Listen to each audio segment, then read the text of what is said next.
आप कल्पना कीजिए, एक ऐसा जहाज जो अपने समय पहले से बड़ा, सबसे सुरक्षित और सबसे भव्य था।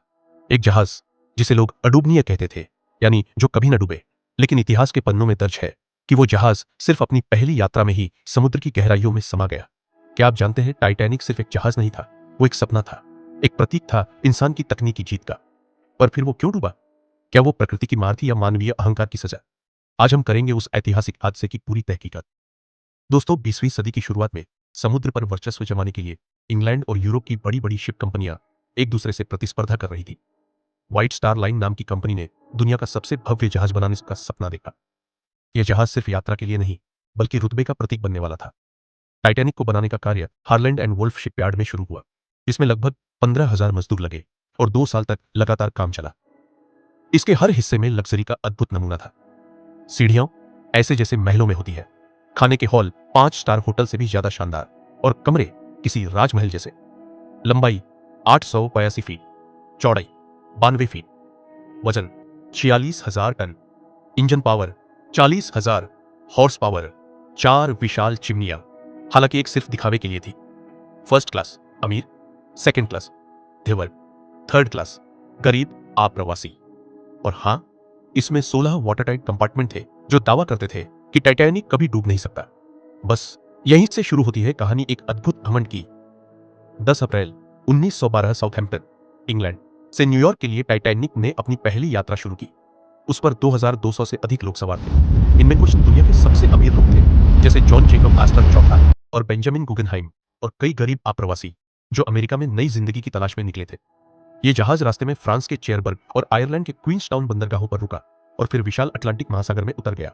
और सभी यात्री इस अनुभव को लेकर रोमांचित थे। कोई इसका खाना एंजॉय कर रहा था, कोई डांस पार्टीज, और कोई समुद्री हवा में किताबें पढ़ रहा था।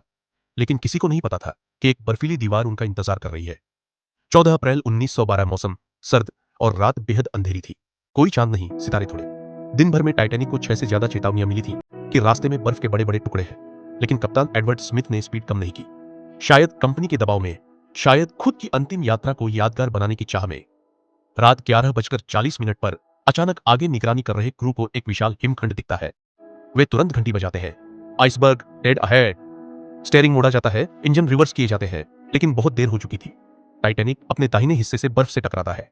टक्कर बहुत तेज नहीं लगती, लेकिन नुकसान अंदर हुआ है। बर्फ ने जहाज के स्टील प्लेट्स को फाड़ दिया और 5 वाटरटाइट कंपार्टमेंट्स में पानी भरने लगता है। यही वो मोमेंट था जब टाइटैनिक की किस्मत तय हो चुकी थी कि अब वह डूबेगा। बस सवाल यह था कि कब। कप्तान स्मिथ, मुख्य इंजीनियर और डिजाइनर थॉमस एंड्रयूज तुरंत स्थिति का अंदाजा लगाते हैं और पता चलता है कि जहाज 2 से 3 घंटे में पूरी तरह डूब जाएगा। सभी को लाइफ बोट्स की ओर भेजा जाता है, लेकिन एक भयानक सच्चाई सामने आती है। 2200 लोगों में से सिर्फ 1178 के लिए ही नावें हैं, और अब अफरा तफरी मचती है। लोगों को, महिलाओं और बच्चों को पहले भेजने का नियम बताया गया, लेकिन कई नावें आधी भरी ही छोड़ी गई। कुछ अफसरों ने बंदूक से भीड़ को रोका, कई लोग पानी में कूद गए। रात 2:20 पर टाइटैनिक पूरी तरह झुकता है और 2 हिस्सों में टूट जाता है। धीरे धीरे वो समंदर के अंधकार में समा जाता है। 1500 से अधिक लोग मारे जाते हैं। मेरे दोस्तों, वो दृश्य बहुत भयावह था। समुद्र में चीखे, ठंड से कांपते लोग, नावों में चुपचाप बैठे यात्री जिन्हें कुछ नहीं कर पाने की ग्लानि थी। 6 चेतावनियां मिलने के बाद भी जहाज अपनी अधिकतम स्पीड पर चलाया गया। क्या ये कंपनी के मालिक जे ब्रूस इसमे का दबाव था? ये आज भी सवाल बना हुआ है। जहाज के रिवेट्स और स्टील उस ठंडे पानी में जल्दी टूटने लगे। वैज्ञानिकों ने बाद में जब टाइटैनिक के अवशेषों का विश्लेषण किया तो पाया गया कि रिवेट्स में कार्बन की मात्रा ज्यादा थी, जिससे वो ब्रिटल हो गए।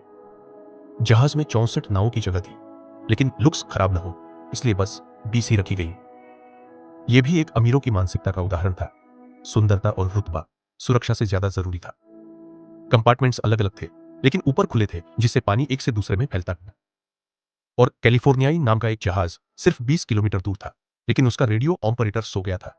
अगर वह जाग रहा होता तो शायद सैकड़ों जानें बच जाती।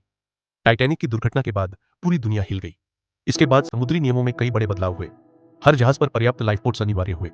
रेडियो सिस्टम 24 घंटे 7 दिन चालू रखने का नियम बना। आइस पेट्रोल की शुरुआत हुई। अंतर्राष्ट्रीय समुद्री सुरक्षा संध्या सोलेस लागू हुई। टाइटैनिक आज भी अटलांटिक महासागर की गहराइयों में 12,000 फीट नीचे पड़ा है, समय की गिरफ्त में, एक दास्तान बनकर। दोस्तों, इस घटना ने हमें यह सिखाया, इंसान चाहे कितना भी उन्नत हो जाए, अगर वो प्रकृति और सीमाओं का सम्मान नहीं करेगा तो वो खुद को ही तबाह कर बैठेगा। टाइटैनिक डूबा, लेकिन उसके साथ हजारों सपने, उम्मीदें और कहानियां भी डूब गई। आज, एक सदी से भी अधिक समय बाद, हम उस घटना से सीख सकते हैं कि घमंड का कोई स्थान नहीं। सुरक्षा, चेतावनी और सावधानी, ये सबसे बड़ा सबक है। अगर आपको ये कहानी ज्ञानवर्धक लगी तो इसे जरूर शेयर करें और हमें कमेंट में बताएं, अगर आप उस जहाज में होते तो आप क्या करते।